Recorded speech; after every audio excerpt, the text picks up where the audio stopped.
What's up, Winnicott? Seth here. And I'm Brandon.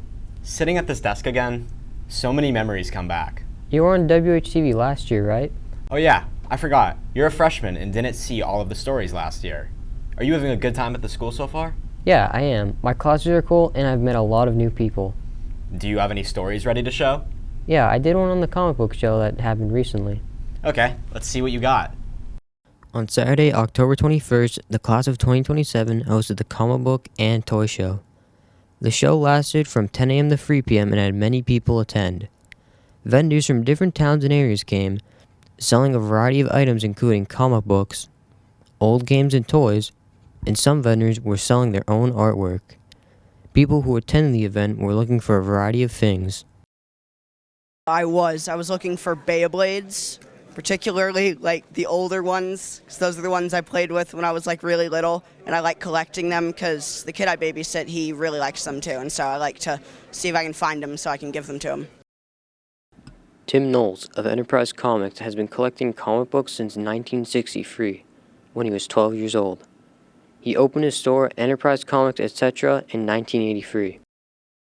This year, I'm going to top off with about 24 shows. Last year, I did 26 shows. Usually average between 20 and 25 shows, somewhere around there. We also have a store in Keene, New Hampshire that's open 7 days a week. So it's pretty intensive into comics and toys and games and stuff. I have a lot of the early Green Lantern issues that first appeared. They're probably they're the favorite ones in my collection anyway. I don't know if they're worth the most, but they're pretty up there. If I could have any comic book I want, I would love to have a copy of Daredevil 1 right now. I've been looking for my own collection, and just haven't been able to turn one up that I could afford. It's a pretty expensive book now. The comic book show is coordinated by Miss Waterhouse, Miss Rizzoco, and Chris of Chris's Comics. Chris and Miss Rizzoco say that they've been hosting the event twice a year since 2017. So Mrs. Waterhouse is good friends with Chris's Comics, and here I am with Chris, and I'll pass the microphone to him so he can talk about the comic book show itself. So we decided to do the comic show as a benefit for the different classes, and the current class that will benefit is the class of 2027. It helps the kids in the future, for prom, different things, and it's just the way as a community you work together. The class this year is going to put all money earned from the comic book show towards our junior prom, senior banquet, and senior activities that is coming up for the class of 2024. The comic book show was a blast with many people and vendors attending. This is Brandon Roy for WHTV. That was an awesome first story. Thank you. My first story, not that great. This next one, though, might even top my fashion story from last year. I would say this is my most momentous project, a milestone in my journalistic career. You did a fashion story last year? You gotta do your homework, man. Hey, Winnicott, it's Seth. I'm here in Boston, and you may have noticed, I'm dressed pretty sharp. I'm here for a special occasion, to meet probably the most important and influential person in Massachusetts. No, it's not Ben Affleck, it's the governor, Maura Healey. Yes, the governor. And she may be more connected to Winnicott than you previously thought. Hi, I'm Maura Healey, class of 1988. I'm currently the governor of Massachusetts. Maura Healey is the 73rd governor of Massachusetts, the state's first female governor, and the country's first openly lesbian governor. She was elected during the 2022 midterms as a Democrat, and issues important to her are gun control, criminal justice reform, abortion rights, public education, and climate change. She received degrees from both Harvard and Northeastern University School of Law. She even played professional basketball overseas.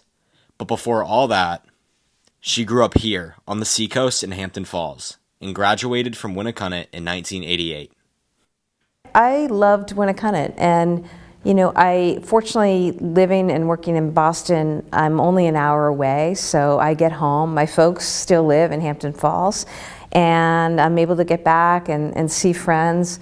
She talked about some of her favorite things about her time at Winnicott, like sports and diversity. Like a lot of kids probably, I went to elementary school and junior high, Lincoln Ackerman, and then started at Winnicott High School where, you know, I thought it was great to be in a regional school where you meet kids from different towns, different experiences. I really loved athletics, and I played soccer and basketball and tennis, and grew up working at the beach. That's what a lot of us did. I mean, we would babysit, and then we get jobs down the beach. I had jobs waitressing, various waitressing jobs, and The governor reminisced about a memory of fundraising as a student council member.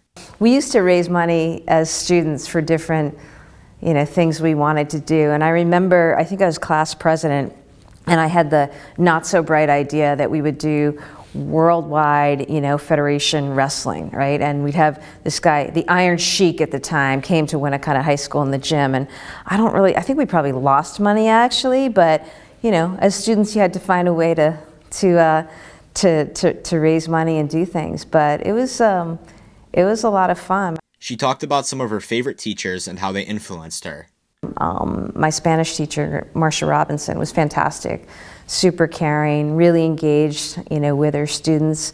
I had Kevin Fleming for psychology. It was a class popular to many. He also was somebody, you know, we had a lot of people in the history and social studies department who were really engaged in politics, and that was one thing about Winnicott too. Like everybody who ever ran for president would basically come through Winnicott High School, so you pretty much know, you know, a lot about the presidential candidates, and that's something that, you know, we were exposed to and our teachers exposed us to.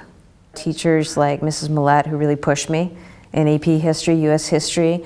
I felt support from all my teachers. I also had a great coach in Coach Beatty, who later became my stepdad, but you know, he was somebody I think really, really integral to the success of so many Winnicott graduates.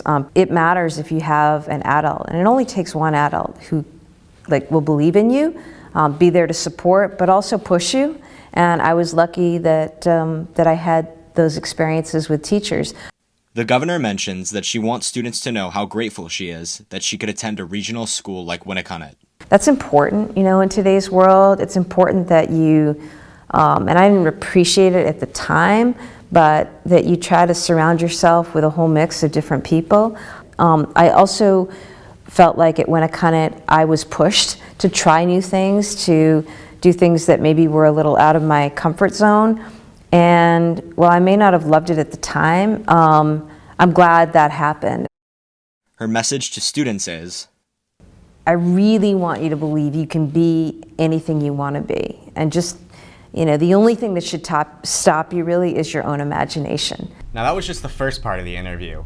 In our next WHTV episode, we'll run part 2, where Governor Healy talks about her experience as an LGBTQ leader and advice she would give to students interested in politics. Wow, I can't believe you interviewed a governor that went to our school. Let's just say that I've got connections. Autumn in Boston, or anywhere in New England, is probably the best time to be in the area. The foliage is beautiful, and Halloween and Thanksgiving are awesome holidays. And just 40 miles south of Boston is where the first autumn Thanksgiving was held in Plymouth over 400 years ago. Today, Thanksgiving is celebrated by millions of people in America, and here in the school as well. Each Thanksgiving, faculty and staff here at Winnicott have put together a holiday meal for families in the Winnicott community that need a little help. In 2021, over 60 families received a basket of food, and last year, that number grew to almost 70. Teachers and staff donate time and dinner items such as pies, sweet potatoes, and rolls. This year, 70 meals are being delivered. That's over 1,000 pounds of turkey heading out to families in need. What a heartwarming gesture from the staff here. It is a time of giving. True, and quite a few fundraisers have been happening recently to match the tone of giving. On Sunday, Winnicott held a craft fair to raise money for Best Buddies. And last week, the theater department did some fundraising too. Last Tuesday, the International Thespian Society hosted an 80s-themed murder mystery dinner. Guests were treated to a homemade potluck to raise money for the Society's upcoming trip to Broadway this February. After the dinner, the mystery began and diners had to work with actors and other patrons to figure out the culprit. Among the stereotypical 80s characters like jocks, band kids, and goths, it was revealed as Winnicott's very own homecoming queen was found responsible. Murder mysteries. They're pretty much in season year-round. You know what else is in season year-round? Mattresses. I sleep on my mattress year-round. I guess. Did you do a story on mattresses? A mattress sale, held by the senior class for fundraising. Earlier in the school year, the class of 2024 held a mattress sale to fund the senior banquet later in the year, as well as other activities for the class. I love to sleep, so I thought it would be natural to check in and see how it went. So my name is Drew Hammond. I'm the event manager with Custom Fundraising Solutions. We do about 50, 60 events a year, and so I kind of coordinate all the meetings and kind of plan the whole event and kind of run the event once people show up. Really, the end of the deal is most people, pretty much everyone in town, sleeps on a mattress, and at the end of the day, about 10% of people will go out and spend money each and every year. And so our goal is to just find as many of those people who are already planning on replacing a bed or spending money to replace a mattress to come check out the sale here, where they can save money on all those same products that they're going to go buy anyways and have that money help out the program.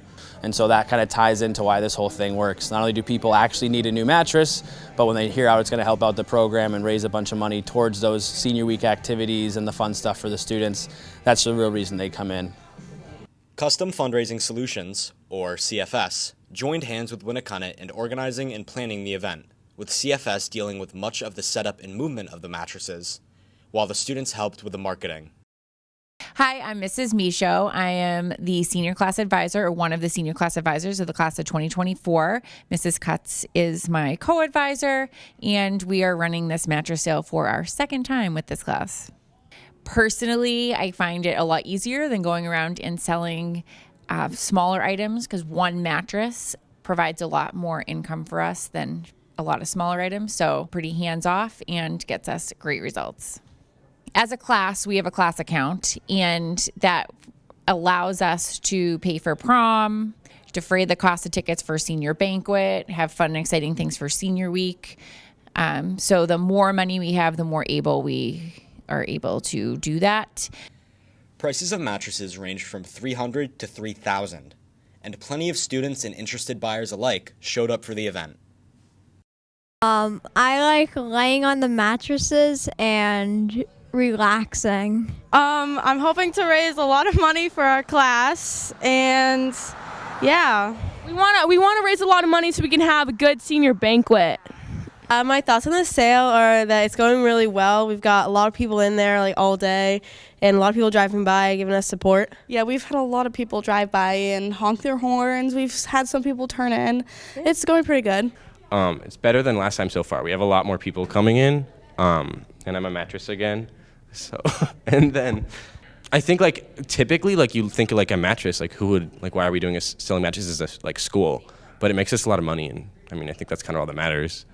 Honestly, I'm very impressed because I walked in here thinking a lot of kids would be jumping around, and I'm like the only one jumping around. I'm looking around and I feel like there's a lot of heart put into this fundraiser, so you know I'm really impressed by that. Roses are red, violets are blue. Is there a poetry story? Yes. 20 poetry lovers let sparks fly last Thursday during a poetry reading hosted by Spark, the WHS literary magazine. Students, parents, grandparents, and staff members attended the Sparks Fly event, which offered poets a place to share their love of poetry and spark their curiosity in creative writing. Many of the attendees read their own original poems, while others read favorite poems by both famous and lesser-known writers. Club members and advisors stated that they are looking forward to organizing another similar event in the near future. Those who could not make it to Thursday's reading should be on the lookout for the next event, which should be in Miss Craft's daily email when the time comes. Thanks for tuning in, everybody. Have a great Thanksgiving, Winnacunnet.